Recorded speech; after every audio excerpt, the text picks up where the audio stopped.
पहले माँ बाप मर जाते थे तो बच्चे यतीम हो जाते थे, अब तो माँ बाप के जीते जी बच्चे यतीम हो रहे हैं। आप कहेंगे कैसे यतीम हो रहे हैं? हम कहते हैं इसलिए यतीम हो रहे हैं कि पहले माँ बाप नहीं मिलते थे, मरने के बाद नहीं मिलते थे, अब तो जीते जी नहीं मिलते। बाप भी गेम खेल रहा है मोबाइल में, माँ भी गेम खेल रही है, बाप भी मोबाइल लेके बैठा है, माँ भी मोबाइल लेके बैठी है। उस बच्चे की तरबियत कौन करे? माँ बाप जिंदा होकर उसको फायदा क्या है? अगर रोटी कपड़ा मकान की बात है तो रोटी तो कुत्तों को भी मिल जाती है, खाना तो जानवरों को भी मिल जाता है, सिर्फ खिलाना पिलाना अहम नहीं है। और रही बात अल्लाह अकबर, याद रखना, बड़े से बड़े स्कूल पर के हवाले अपने बच्चों को करके बेफिक्र होने वालों, स्कूलों में आज तालीम मिल रही है, तरबियत नहीं मिल रही है। तरबियत की जिम्मेदारी आपकी है, अपने बच्चों की सही सही तरबियत करो। और ये भी बात आपको बता दूं, अगर स्कूल के टीचर सुन रहे हो तो मुझे माफ करें, वो स्कूल के टीचर खुद खड़े होकर के पेशाब करते हैं, वो आपके बच्चों की क्या तरबियत करेंगे? सब टीचर ऐसे नहीं होते, लेकिन आज हालात यही है, उनको खुद दीन नहीं पता। बहुत सारे स्कूल के ऐसे टीचर है जो जुमा की नमाज नहीं पढ़ते, वो आपके बच्चों की क्या तरबियत करेंगे? तो याद रखना, जुमले तल्ख है मगर माफ कर देना मुझे, याद रखिए अपनी औलाद की तरबियत किसी के भरोसे मत कीजिए।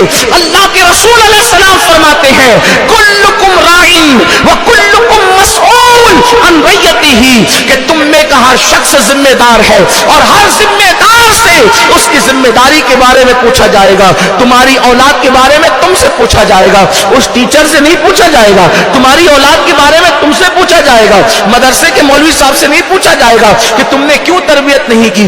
आज बच्चों के दिलों में वो खौफ नहीं है अल्लाह का जो होना चाहिए। अब ये होगा कैसे? तो याद रखिए, पहली चीज तो आपको खुद नेक बनना है।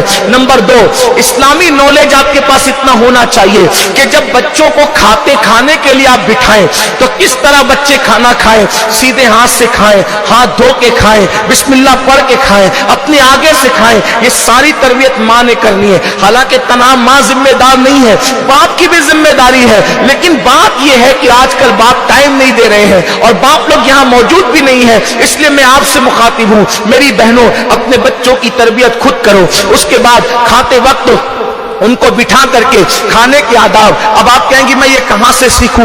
आज तो इतना आसान हो गया है माशाल्लाह। उलमाए अहले सुन्नत के एक से एक बयानात इंटरनेट पर मौजूद है, लाजिम कर लो।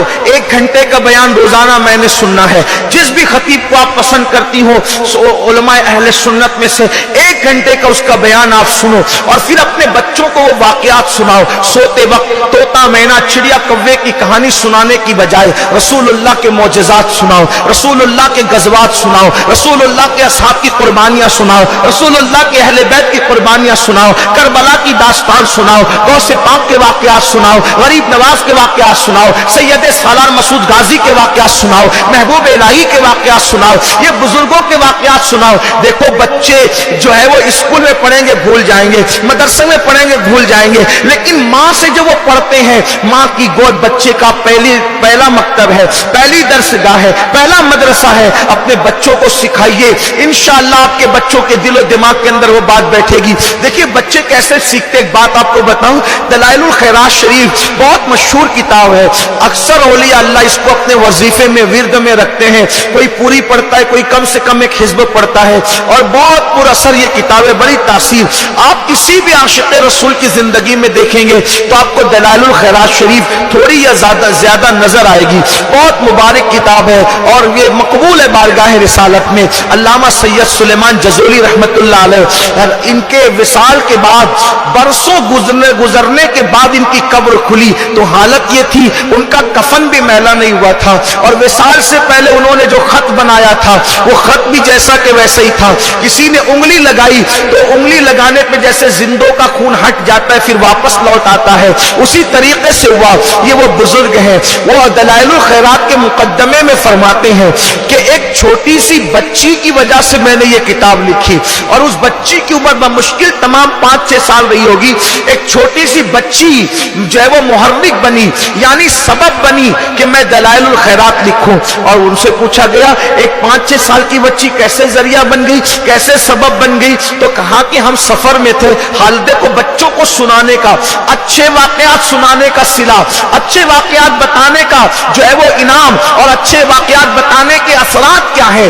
آج ہمارے بچے نہ رسول اللہ کو جانتے ہیں، نہ صحابہ کو جانتے ہیں، نہ اہل بیت کو جانتے ہیں، نہ غوث و خواجہ کو جانتے ہیں، نہ پیر ولیوں کو جانتے ہیں، کسی کو نہیں جانتے۔ اور آج کل ان کے لیے سب کچھ موبائل ہو گیا ہے، موبائل موبائل موبائل۔ ہم نے بس اپنے بچوں کے ہاتھ میں موبائل تھما کر کے سمجھا کہ ہم نے ماں باپ بننے کی ذمہ داری پوری کر دی۔ میں یہ بھی نہیں کہتا کہ بچوں کو موبائل بالکل نہ دو، لیکن ایک محدود لمحے کے لیے دو، بچوں کو اس کے نشے میں ڈوبنے مت دو۔ میری بہنوں، تو عرض یہ کر رہا تھا کہ حضرت سید سلیمان جزولی فرماتے ہیں کہ ہم لوگ سفر میں تھے، عصر کی نماز کا وقت بالکل تنگ ہو چکا تھا، مکروہ وقت آنے والا تھا، نماز کے لیے بے چین تھے کہ کہیں پانی کا انتظام ہو جائے۔ پانی نہیں مل رہا تھا، ایک کنواں نظر آیا اور کنویں کے اندر پانی نیچے کی طرف تھا، لیکن ہمارے پاس سفر میں ہونے کی وجہ سے ڈول وغیرہ کچھ بھی نہیں تھا۔ ایسی حالت کے اندر ہم نے سوچا اب کیا کریں گے، نہ ڈول ہے نہ کوئی سامان ہے جس سے پانی نکالیں۔ اتنے میں چھوٹی سی ننھی سی بچی 5 سال کی بچی آئی اور اس نے پوچھا چچا جان آپ پریشان لگتے ہیں چہرے سے، چچا جان آپ چہرے سے پریشان لگتے ہیں۔ ہم نے کہا بچی ہاں ہم پریشان ضرور ہیں، لیکن پریشانی اتنی ہے عصر کا وقت کہیں مکروہ نہ آ جائے، چلا نہ جائے عصر کا ٹائم، اور ہمارے پاس پانی نکالنے کے لیے کوئی سامان نہیں ہے۔ بچی نے کہا میرے پاس بھی کوئی سامان نہیں ہے، لیکن میں آپ کی مدد کر سکتی ہوں۔ اور بچی نے منہ میں کچھ پڑھا اور پڑھنے کے بعد کنویں میں تھوک دیا۔ جیسے ہی بچی نے کنویں میں تھوکا تو جو نیچے کا پانی تھا وہ اوپر آ گیا۔ جب پانی اوپر آ گیا ہم نے جلدی سے آسانی کے ساتھ وضو کیا، جو برتن ہمارے پاس تھے ان سے ہم نے پانی نکالا، اس لیے کہ نیچے کی طرف تو ہم برتن ڈال نہیں سکتے تھے، لیکن جو برتن ہمارے پاس سامان تھے اس سے پانی نکالا، وضو کیا۔ بچی سے کہا کہ بیٹی تم نے یہاں سے جانا نہیں، کچھ رکنا، نماز عصر ادا کی۔ کہا بیٹی تم تو بڑی ولیہ ہو، تم تو بڑی پارسا ہو، تم نے کیا تھوک دیا، تمہارے تھوک کی برکت سے نیچے کا پانی اوپر آ گیا۔ لڑکی نے مسکرا کے کہا چچا جان کوئی ولیہ کوئی پارسائی کی بات نہیں، بس بات اتنی ہے جب میں سونے لگتی ہوں تو میری امی مجھے رسول اللہ کے واقعات سناتی ہے، تو میری ممی نے مجھے یہ بھی بتایا کہ رسول اللہ جب سوکھے کنویں میں اپنا لعاب ڈال دیتے تھے تو سوکھے کنویں پانی سے لبالب بھر جاتے تھے، خالی کنویں میں پانی لعاب ڈال دیتے تھے تو خالی کنویں میٹھے ہو جاتے تھے۔ چچا جان میں نے سوچا کہ آپ کی یہ مشکل ہے، تو چونکہ ہم لوگ تو نبی ولی نہیں ہے تو میں نے سوچا چلو جو نبی کے لعاب سے سوکھے کنویں میں پانی آ جاتا تھا اسی نبی پر درود پڑھ دو۔ اور میں نے اپنے آقا پر ایک مرتبہ درود پڑھا اور سوچا جس کے لعاب سے پانی آ جاتا ہے اس کے نام کی برکت سے بھی آ جائے گا انشاءاللہ۔ اور میں نے درود پڑھ کے جس منہ سے درود پڑھا تھا اسی کا لعاب کنویں میں ڈال دیا، جس کا نتیجہ آپ نے دیکھا۔ فرماتے اس لڑکے کے اس واقعے نے مجھے اتنا متاثر کیا کہ میں نے سوچا کہ اب میں درود پہ ضرور کتاب لکھوں گا، اور اس ایک ننھی سی بچی کے ایک درود کی وجہ سے توجہ چاہتا ہوں، اس ننھی سی بچی کے ایک درود کی وجہ سے پوری دنیا دلائل الخیرات کی پابند ہوتی نظر آ رہی ہے، پوری دنیا میں دلائل الخیرات شریف پڑھی جا رہی ہے۔ اے خاتون جنت کی کنیزوں، ایک ننھی سی بچی کو واقعات سنانا، پوری دنیا کے اندر پوری دنیا کے ہاتھوں میں دلائل الخیرات جیسی کتاب آ رہی ہے، آپ اندازہ تو فرمائیں۔ اس لیے خدا کے لیے اپنے بچوں کو یہ واقعات سناؤ۔ اس کے بعد ایک اہم بات، اپنے بچوں کو بری صحبت سے بچاؤ، غلط صحبت میں بیٹھنے نہ دو۔ اور یاد رکھنا ابھی تو بچہ ہے، ابھی تو بیٹی ہے، ابھی تو بچی ہے، ابھی تو بچہ ہے، ابھی تو بچی ہے، ابھی تو بچہ ہے۔ یاد رکھیے بچپنے ہی میں تربیت کی جاتی ہے، جوان ہونے کے بعد تربیت نہیں کی جاتی، بڑا ہونے کے بعد تربیت نہیں کی جاتی۔ جب تک کہ پودا ہوتا ہے اس کو چاہے دائیں جھکا لو چاہے بائیں جھکا لو، یا اس کو لکڑی لگا کر کے سیدھا کھڑا کر دو، لیکن ایک مرتبہ جب وہ ننھا سا پودا تناور درخت بن جاتا ہے اور اپنے اعتبار سے کدھر بھی جھک جاتا ہے، پھر دنیا کی کوئی طاقت اس تناور درخت کا رخ بدل نہیں سکتی۔ رخ بدلنے کا وقت ننھے سے پودے کے ٹائم ہوتا ہے جب اس کی ڈنٹلیں نرم ہوتی ہے، جب اس کی ڈنٹلیں نرم ہوتی ہے اس کو جھکایا بھی جا سکتا ہے، سیدھا کھڑا بھی کیا جا سکتا ہے بلا تمثیل۔ بچوں کی تربیت کا عمر 10 اور 12 سال کے بعد شروع نہیں ہوتا، بچوں اور بچیوں کی ذہن سازی کا وقت جو ہے وہ 10-12 سال کے بعد شروع نہیں ہوتا، بلکہ بچپنے میں اپنی گود